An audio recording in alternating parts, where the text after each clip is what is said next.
Je lis du livre de Matthieu chapitre 4, les versets 8 et 9, ce qui suit.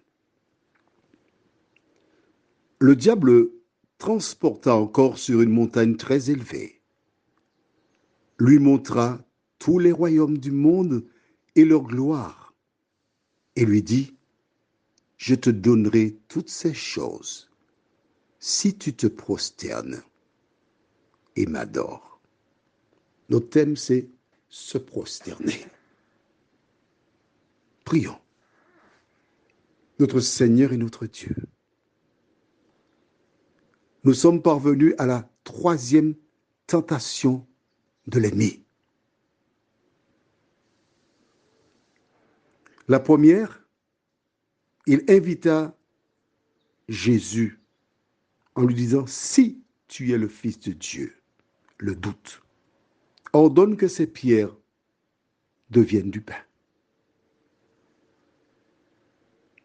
Il y avait dans cette première tentation deux pièges.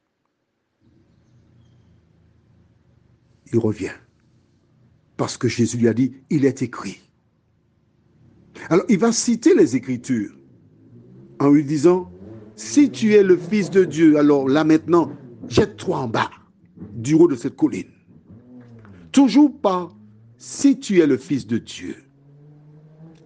Et regarde avec moi. Les deux premières fois, il dit, si tu es le Fils de Dieu. Jésus lui répondit encore par, il est écrit.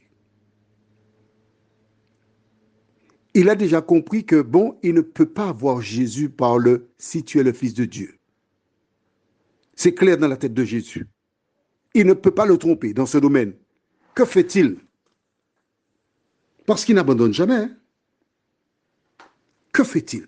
Regarde bien, verset 8, le diable transporta encore sur une montagne très élevée, lui montra tous les royaumes du monde et leur gloire, et lui dit, as-tu vu? Il n'y a pas de si tu es le Fils de Dieu. C'est terminé. Quand l'ennemi envoie ses agents vers toi, tu connais les Écritures, tu réponds une première fois, il est écrit, ils vont apporter un autre type de problème. Tu réponds, il est écrit, ils arrêtent. Mais il te faut connaître les Écritures. Si tu ne les connais pas, tu ne peux pas dire il est écrit. Et c'est ainsi que tu perds la bataille. Mais il arrive. Que demande-t-il à Jésus? Regarde toutes ces choses-là.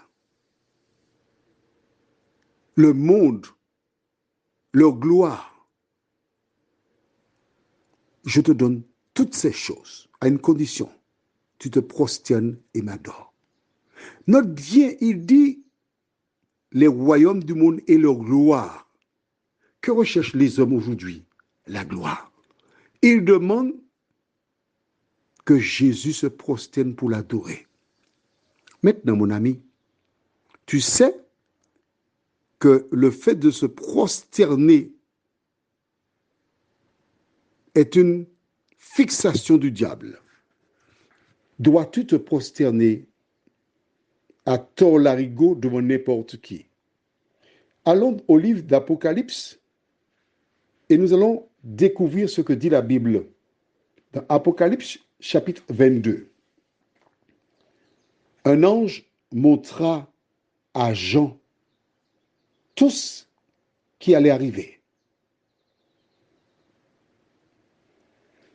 Et nous lisons versets 8 et 9 d'Apocalypse chapitre 22.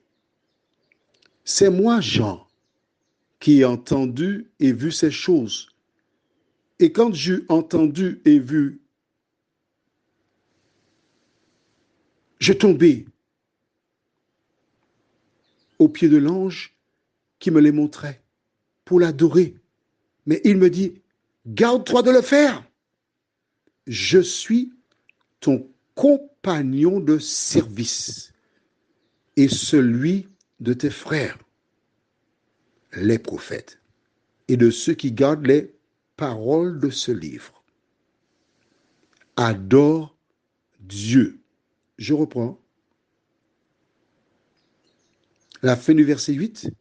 Je tombais aux pieds de l'ange qui me les montrait pour l'adorer.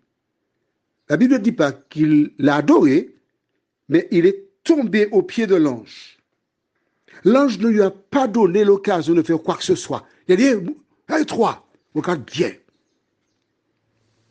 Il me dit, garde-toi de le faire, point d'exclamation.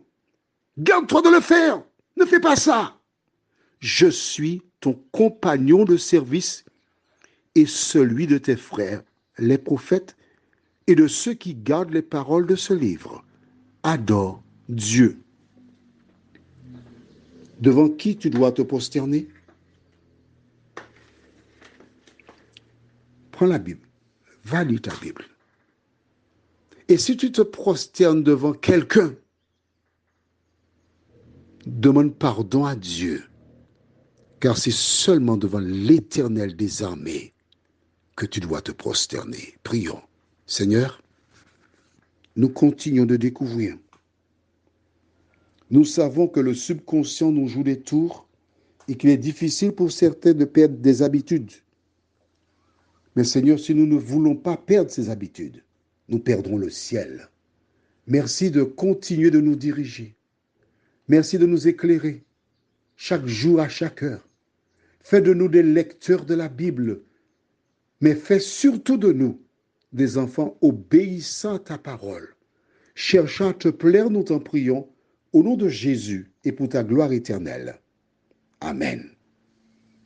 Je te souhaite une bonne journée et profite pour mettre en pratique ce que tu lis, que tu reconnais comme vérité dans la parole de Dieu.